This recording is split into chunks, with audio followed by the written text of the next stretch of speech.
Carole, c'est une journaliste qui a toujours écrit d'abord et avant tout pour son lecteur et non pas pour se faire plaisir à elle-même.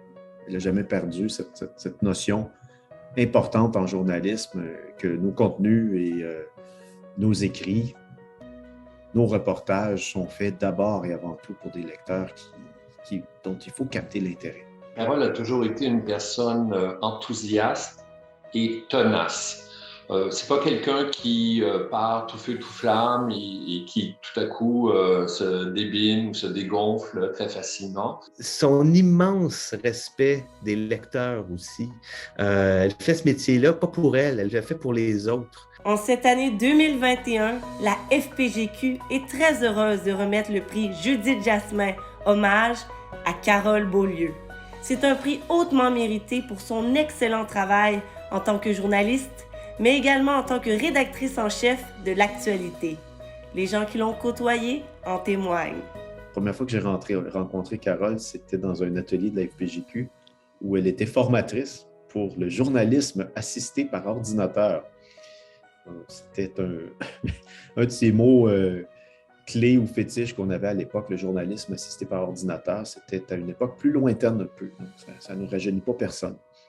Et ce qui m'avait surpris ou marqué chez elle, c'était tout de suite la passion qu'elle avait, puis cette étincelle et cette volonté de transmettre à d'autres générations et aux suivants les connaissances qu'elle avait acquises. Carole, c'est un des êtres les plus animés de la plus forte curiosité que j'ai rencontré au cours de ma vie. Absolument tout l'intéresse, même des choses qui ne concernent pas directement sa vie ou son entourage. C'est très troublant d'être exposé à cette curiosité-là parce que tu te trouves finalement toi-même un peu borné. Mais donc, c'est cette curiosité-là qui l'a super bien servi évidemment tout au long de sa carrière. L'autre grand trait de Carole, son amour de la langue française et du mot juste. De la puissance de la métaphore surtout. À l'actualité, vraiment, c'était un de ses chevals de bataille principal et c'est absolument remarquable. Moi, j'ai eu le grand plaisir d'avoir Carole Beaulieu comme collègue, comme patronne et comme membre de mon équipe. Alors, je l'ai vue à tous les étages. Et je peux vous dire qu'à chaque étage, elle donne le maximum. Et moi, le moment où elle m'a le plus renversé, par sa compétence et son efficacité, et puis il y en a plein de moments où j'ai été très admiratif, mais je dirigeais pour le magazine un numéro spécial pour le magazine L'Actualité qui s'appelait « Qui nous sommes ?» et qui posait la question « Est-ce que le Québec est vraiment une société distincte ?» Alors, on avait, dans le Canada, donc on avait des sondages, on avait des entrevues, et puis là, avec Carole, je dis, ce qui serait bien, c'est que tu ailles dans les deux villes, une en Ontario puis une au Québec, qui sont considérées comme des villes moyennes, utilisées pour la publicité, par exemple, pour tester des choses, et passer 24 heures dans ces deux villes-là et nous montrer ce que tu trouves similaire, ce que tu trouves différent.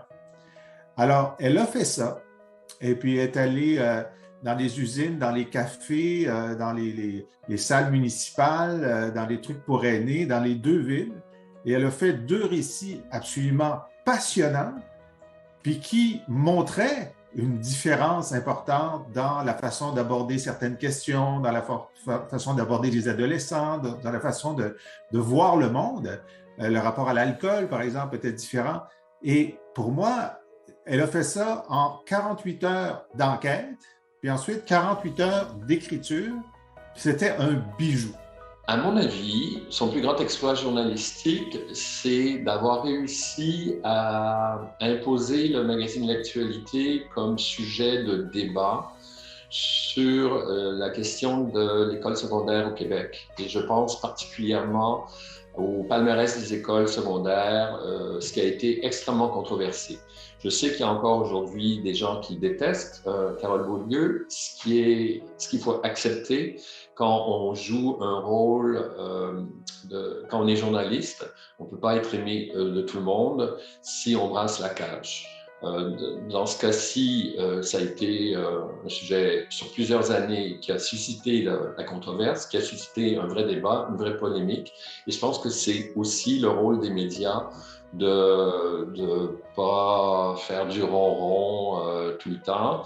Pour moi, son plus grand exploit, c'est d'avoir piloté l'actualité pendant toutes ces années en y mettant tout son cœur et son intelligence, qui sont tous les deux immenses.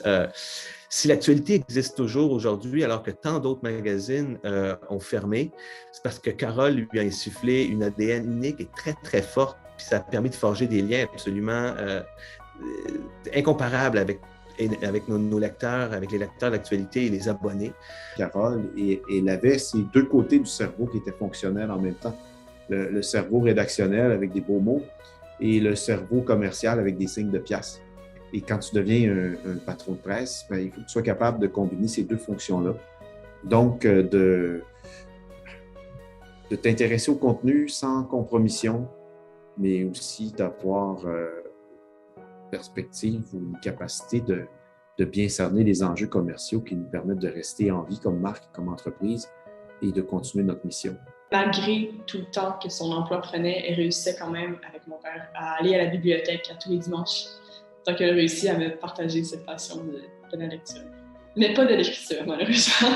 Lorsque j'ai eu mon premier garçon, on m'a donné un livre sur l'éducation des garçons et les particularités que ça présente par rapport à l'éducation des filles. Et quand je suis arrivé avec ça à la maison, ma conjointe était surprise. Elle dit « Mais Carole, là, une fille, pourquoi elle s'intéresse? Pourquoi elle allait lire un livre sur l'éducation des garçons? » Mais c'est cette curiosité-là qui est absolument insatiable chez Carole. Et si vous deviez décrire Carole Beaulieu en un mot, vous diriez? Je dirais tenace. Carole, c'est une femme qui vaut 1000 mots, au moins. Générosité. Elle n'a jamais fermé sa porte ou son téléphone quand quelqu'un venait pour lui demander conseil. Honnêtement, elle est passionnée. Elle est passionnée. Puis ça continue même maintenant. Genre, peu importe ce qu'elle décide de faire, il y a toujours un feu derrière de « je veux faire ça, je veux faire quelque chose de bien pour la société, je veux écrire ça pour telle raison ». Puis c'est ça, je pense qu'elle a fait du journalisme pour les bonnes raisons. Alors, moi, je pense que c'est une grande figure du journalisme québécois moderne et je tiens à la remercier et à la féliciter pour tout ce qu'elle a fait.